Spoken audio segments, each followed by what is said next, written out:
Hey there everyone, this is LuckySevenDX. Welcome back to Let's Play Mario & Luigi Bowser's Inside Story. In the last episode, we did some sneaky stuff. We got Koopa Corpse. We've basically been making our way through Blubble Lake. And by the way, I'm kind of here on this island where we knocked the ship over there. And that switch that I mentioned, basically it just unlocks this little thing that knocks you into the water. And as you can see, it's going to knock us into the water, just like I said, near where we exited. So really, this whole section, not really that useful. So magical cut to basically over here, where we're going to go back to get some massaging done, because massages equal the endless challenge minigames for Bowser's special attacks. And we have a new special attack, like I said last time. We got Koopa Corpse, which is pretty awesome. So we're going to be doing the endless version of Koopa Corpse to get ourselves a new item. Or a new item. Yes, I actually got that right the first time. But as you can see, the A rank is 350, which is pretty tough. I haven't really got a chance to show off Koopa Corpse either because we just got a last episode, kind of explained it. So basically, what you do for Koopa Corpse, obviously, it's not gonna be unlimited, but when you're doing it for real. And of course, I'll show off eventually, how Koopa Corpse works for real in battle. Although the thing about Bowser is, well, the reason I'm so I didn't remember this attack at all until I just got it, because basically for Mario and Luigi, I know their special attacks a lot better. I missed that one, by the way. That was really stupid. But I know their special attacks a lot better than I do Bowser's, because Bowser, you really don't get a chance to use his special attacks because he doesn't really have any boss fights. Especially during the second half of the game, he has very, very few normal boss fights. Most of them, he's going to be fighting in his giant form, which obviously you can't use special attacks during that one. So, attacks like Koopa Corp and the one after this one, which I'm not going to spoil, you don't really get to use it often. So I completely forget how these ones. I completely forgot how they worked until I did my practice run. So, really, Bowser's special attacks, you don't get to use them that often in this game, which is kind of surprising. Makes sense, I guess. Even then for Mario and Luigi, and I missed 2 in a row there, by the way, which is really stupid. But for Mario and Luigi, even during the Bowser boss fights, there's usually sections where you can use, Mario and Luigi at some point. You inhale something, you fight that. Almost every single one of Bowser's fights, Mario and Luigi get involved anyway, so you get so many more chances to use Mario and Luigi's special attacks than you do Bowser's. So, just, I guess, sort of weird how that whole thing works. But anyway, as you see, I did my little first attempt, and now we'll do the successful one. So back to Koopa Corp. As you can see, the strategy for this one, well, you just need to basically slide your styles up and down to keep hitting the shells back endlessly 350 times in a row, which isn't that much considering, there's 3 shells, so that's, only 100-something times, which I guess that is kind of a lot, actually.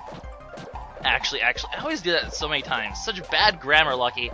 But basically, you keep hitting them back and forth. It's kind of a little luck-based because, obviously, they bounce randomly off or back. You're not really sure, exactly, where they're going to go. As you can see, there's kind of 2 shells that are a lot closer together than the 3rd shell. Those 2 shells really are the big factor in completing this challenge, because they're going to get closer and closer together. The time that you're going to have to transition between 2 gets smaller and smaller. So at the end, they're almost going to be hitting the back instantaneously. So you have to really perfect, just flicking the stylus up and down, or to make Bowser move really fast up and down, basically. So that you can get both of them without losing them. Now, what you really want to do, you want to get about 250, so about where the B rank is before you lose one. Ideally, even 300 would be really good, because around 300, the shells start going. You're gonna see they're gonna start going ridiculously fast, and at that point, you're gonna have to. It's almost kind of luck in a way, just being able to get the shells up as they bounce, because it's just gonna be just rapid fire shells coming at you. You're gonna eventually slip up. So having your 3 mistakes by that point is good, because you're allowed to make 2 mistakes before you screw up. It's a good idea to have those mistakes available, because you're gonna screw up around the 300 area, because it just gets so very fast. Granted, I would still call this, despite the high score, the easiest of the Bowser minigames, just slightly easier than Goomba Storm. If not the same, they're pretty close in difficulty, in my opinion. I don't remember the next one, though. I think it's a bit tough, though, because, like I said, I'm not very familiar with the Bowser ones, because, I don't really get a chance. You don't really get a chance to use them that often. The last one, there's only 4 of them. Bowser doesn't get that many special attacks either, probably because he doesn't get many opportunities to use them. But the last special attack that you can do in here, that one's actually pretty tricky, if I remember correctly. That one's actually pretty hard. As you can see, though, the shells are starting to go really fast now. I actually screwed up there, which kind of sucks. I didn't even get to screw up.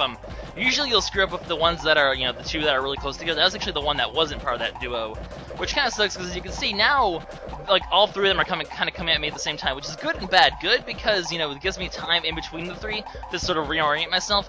Bad because now I have to deal with game 3 at a time. I just missed that one. So now, yeah, okay, barely made A there. Wow. I wasn't even paying attention to the score. Just barely made that one there. As you can see, once you hit like 300, 350, it goes really, really, really fast. But I made it, and all's well. So, onwards, we got a new item, the Bone Fangs. What these are going to do, not something I'm going to use because I don't really use items.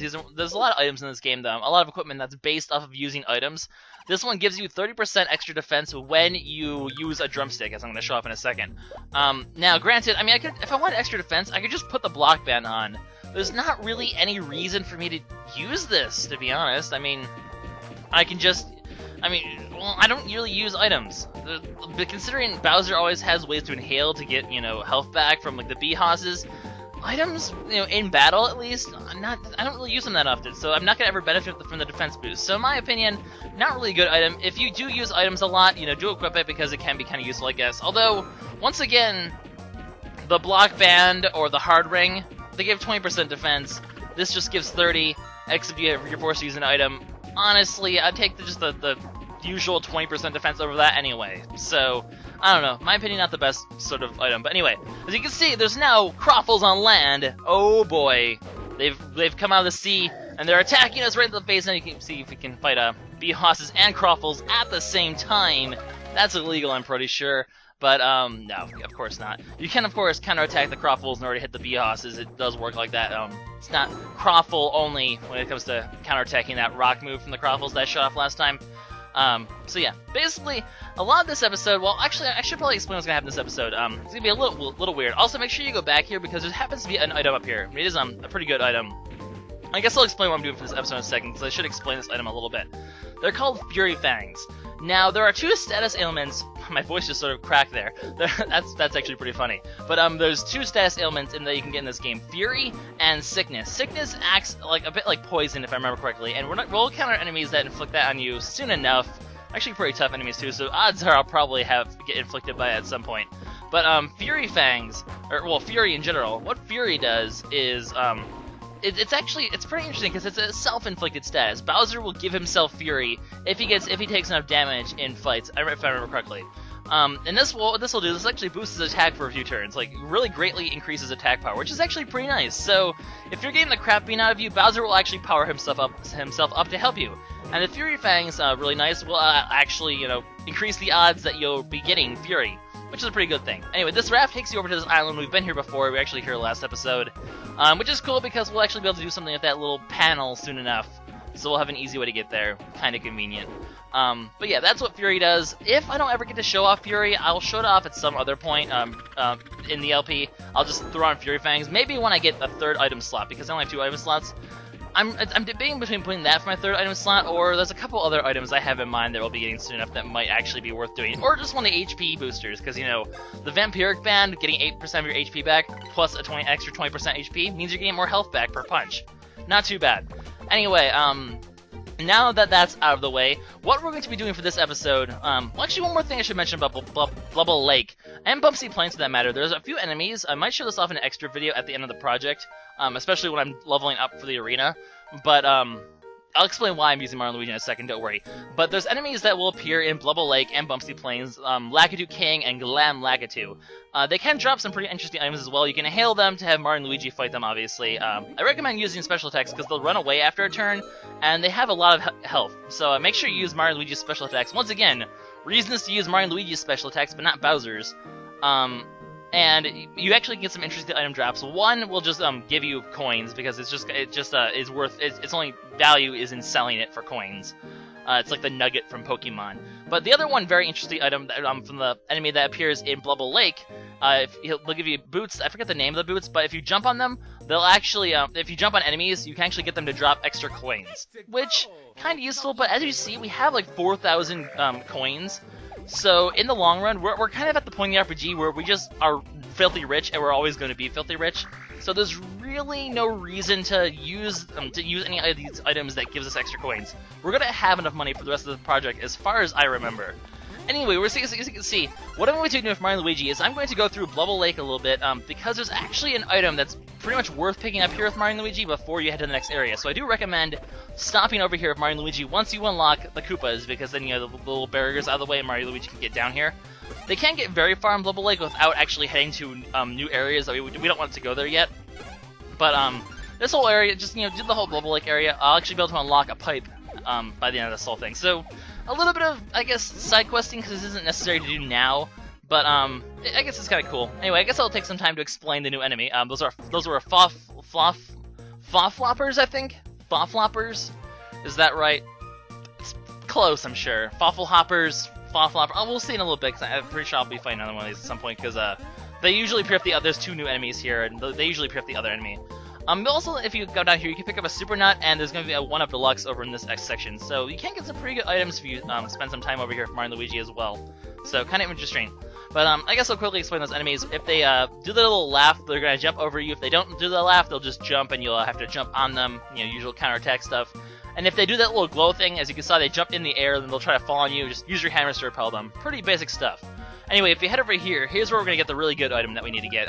Pretty good piece of equipment. It'll really help the next area out a lot, which we're getting pretty close to the next Mario and Luigi section already. I mean, in general, it's about, 3-4 episodes before we switch from Mario and Luigi to Bowser. It tends to be the pattern, I guess, that sort of happens here. Hammer the tree, this thing's going to fall down. As you can see, we're making use of our blue shells once again. You'll be seeing these a lot.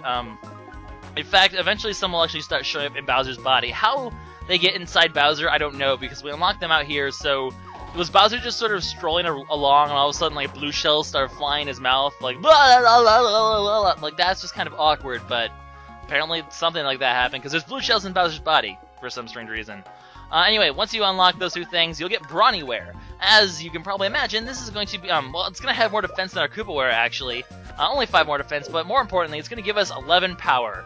Obviously, since Mario is going to be at Powerhouse, it's a very good item for Mario. Soon enough, we're going to get a more defensive item that's just as good for Luigi. So we'll be upgrading Luigi's equipment soon enough. But for now, it's a good idea to pick up this for Mario, give him a little bit of extra power. And then while we're here, we're going to fight a Monty Mole, because there's a Monty Mole. And it's freaking awesome. It's wearing Fawful glasses, because everything in this game that Mario and Luigi fight wears Fawful glasses. Yeah, as you can see right there, that's how his normal jump works. I sort of went way too early there. I'll go ahead and just kill the Fawflopper so we can show off the new guy. Now this guy, once again, a lot of these enemies have attacks where you just don't jump, and you don't have to do anything, you can dodge them. If he digs underground, just pay attention to his goggles. If they're all covered with dirt, he's going to miss. If they're not covered with dirt, which we'll see later, he'll throw the rock right at you. You'll have to jump over it. Pretty simple. He has one other attack. I'll explain it when we get to that point. For now, though, we're just going to do more of the Fawfloppers. I love these. It's just a fun name to say. As you can see, that's their jump attack. They'll lean in the direction that they're going to attack, so it's pretty obvious which road they're going to attack. For the Monty Mole, it's obvious because he just gives you a lot of time before he attacks. You guys need to keep your glasses clean, because you guys have failed a lot. Anyway, here's the new one. The way he's winking, that's the bro he's going to attack, but he's going to keep popping up, so use both bro's hammers, and just play the game of whack-a-mole. Keep whacking him. The final one where he actually jumps out is the one where his attack will end, and it'll always be the bro that he winked at, or whatever that little sparky eye thing is. So that's pretty much how you do this attack. As you can see, it's a great way to rack up a lot of damage on him, because you're counterattacking like 3 or 4 times. These enemies, I think you're supposed to do the next area before you come down here. So as you can see, we're not doing that much damage to the enemies, and if we did get hit by them, they'd actually do quite a bit of damage. I think it did about 22 damage to Luigi when he took damage from the Fawflopper earlier. So I think we're a little bit, we're kind of going, it's a Mawful Mole, there we go. That makes sense, that's kind of a funny name. There's the normal rock attack. But yeah, as you can see, they are a little harder. I mean, they're taking a lot more hits than most enemies normally would. So they are a little stronger than, I guess, the levels we are at the moment. But they're not that bad. The important thing is, whenever you go in any of Bowser's areas, do not attack the big guys. Do not fight a Bee-Hoss. Do not fight a Crawfle. Bowser's power and HP are far, far higher than Mario and Luigi's. So you'll be taking probably half your health a hit if you screw up, and you won't be really doing much damage to him. The fights will drag on forever. You're probably going to actually die, so just avoid those guys at all costs. They're not that hard to avoid, especially in this section, so don't worry about it too much. Just make sure you don't fight them. That's like #1 rule right there. Just don't fight them. As you can see, we got a ton of experience for that as well. So pretty profitable, but really all we came down here is to quickly grab some Brawny-ware, because that's not a bad item for the next section. It's a good idea to quickly stop down here, and then while we're here, we can actually unlock something interesting, because over here is going to be one of the pipes that leads into Bowser. Pretty awesome. Now, there's other paths you can take down here, but as you're going to see in this, there's actually a sign right here. These are going to lead to other areas, Dimble Wood and Plaque Beach, so we could technically make our way over there now. And there's other stuff we could technically do over there. However, the enemies are going to be way stronger than us at this point. They're going to keep on outclassing us more and more and more. And we're going to have to head over there later in the plot anyways, so I'm going to save that for later. I think we've done enough, side quest exploring for now. So this is LuckySevenDX, signing out. See you next time for more Bowser.